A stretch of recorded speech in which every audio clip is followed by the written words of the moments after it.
کہ زندہ نبی کی، ارے زندہ یہ فیضان دیکھیے. دو چار لوگ کہہ دیجئے سبحان اللہ. سبحان اللہ. زندہ نبی کی زندہ یہ فیضان دیکھیے، زندہ نبی کی زندہ یہ فیضان، کہ زندہ نبی کی، ارے زندہ یہ فیضان دیکھیے. دو چار لوگ کہہ دیجئے سبحان اللہ. اما بعد، محترم سامعین کرام، معزز اساتذہ کرام، حاضرین مجلس، السلام علیکم ورحمۃ اللہ وبرکاتہ. آج میں آپ حضرات کے سامنے اپنے تعلیمی ادارہ جامعۃ الرشید کے قیام کے بارے میں کچھ اہم معلومات پیش کرنے جا رہی ہوں. ساتھ ہی دینی مدارس کی اہمیت پر بھی روشنی ڈالنے کی کوشش کروں گی. محترم دوستو، دینی مدارس در حقیقت اسلام کی قلعے ہیں. دینی مدارس در حقیقت صفوہ کی شاخیں ہیں، جن کے بانی آقائے دو جہاں، سرور کائنات، تاجدار مدینہ، سرکار دو عالم، ہمارے آقا جناب محمد رسول اللہ صلی اللہ علیہ وسلم ہیں. جہاں قرآن کی تعلیم، حدیث کی تعلیم، فقہ کی تعلیم اور دین کی تمام بنیادی تعلیم دی جاتی ہے. جہاں سے دینی شعائع بلند ہوتی ہے. جہاں چھوٹے چھوٹے معصوم بچوں کے ذہنوں میں شروع ہی سے کلمہ توحید، احادیث طیبہ، دینی علوم کی عظمت، دینی علوم کی اہمیت سمجھائی جاتی ہے. وہی معصوم بچہ بڑا ہو کر قوم و ملت کی کامیابی کا ضامن بنتا ہے.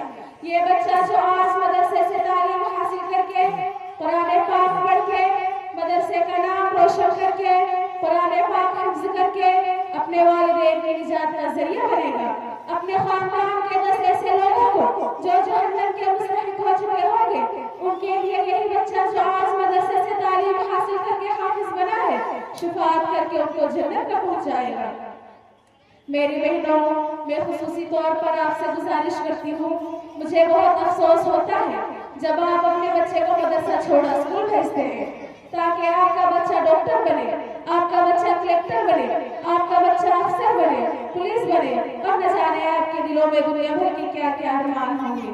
کیا آپ نے کبھی سوچا ہے کہ ایک دن ہم اس دار فانی کو الوداع کہہ کر ہمیشہ ہمیشہ کے لیے قبر کی گود میں سما جائیں گے؟ تب کوئی ڈاکٹر کام نہ آئے گا، کوئی کلیکٹر کام نہ آئے گا، کوئی بلڈر کام نہ آئے گا. اگر کوئی کام آئے گا تو یہ بچہ جن کو آپ نے قرآن کی تعلیم دی ہے. آپ کے مرنے کے بعد یہی بچہ قرآن پاک پڑھ کے آپ کے روح کو اصالہ ثواب کرے گا. بڑے خوش نصیب ہیں میری وہ مائیں بہنیں جنہوں نے اپنے بچے کو تعلیم حاصل کرنے کے لیے مدرسے کا انتخاب کیا. میں اپنے والدین کو مبارکباد پیش کرتی ہوں اور دعا دیتی ہوں اللہ انہیں دنیا و آخرت کی کامیابی سے سرخرو فرمائے اور اس دنیا سے چلے جانے کے بعد اللہ انہیں جزائے خیر عطا فرمائے جنہوں نے مجھے ایک عالمہ بنانے کا فیصلہ کیا،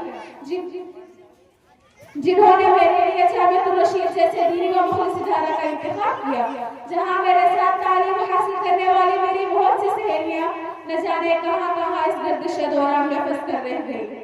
اب میں مبارکباد پیش کرتی ہوں اپنے تمام اساتذہ کا، خصوصاً شیخ الحدیث مفتی ثناء اللہ صاحب قاسمی، مولانا شمس تبریز صاحب، جناب قاری اطہر صادق صاحب، مولانا فیروز صاحب، مفتی غلام ربانی صاحب قاسمی، قاری سجاد صاحب اور ماسٹر شاہد صاحب کا، جنہوں نے اخلاص کے ساتھ ہم تک متوجہ ہو کر ہم تمام طالبات دور حدیث کو اس مقام تک پہنچایا. اب آخر میں شکر گزار ہوں میں اس ادارہ کا جہاں میں نے عالمہ کا کورس پورا کیا، جہاں میرے ساتھ یقیناً یہ اہل اسلام نور کے لیے بڑی خوش قسمتی کی بات ہے کہ آپ کے محلے میں قرآن و حدیث کی تعلیم کا سلسلہ جاری ہے. بڑے بدنصیب ہیں وہ لوگ جو علماء و طلباء کو حقارت کی نظر سے دیکھتے ہیں. اللہ انہیں ہدایت نصیب کرے. میری دعا ہے اللہ اس ادارہ کو نظر بد سے حفاظت کرے اور اس میں خدمت کرنے والے تمام علماء کرام و ذمہ داران کو اللہ اپنے حفظ و امان میں رکھے. آمین. وآخر دعوانا الحمدللہ رب العالمین.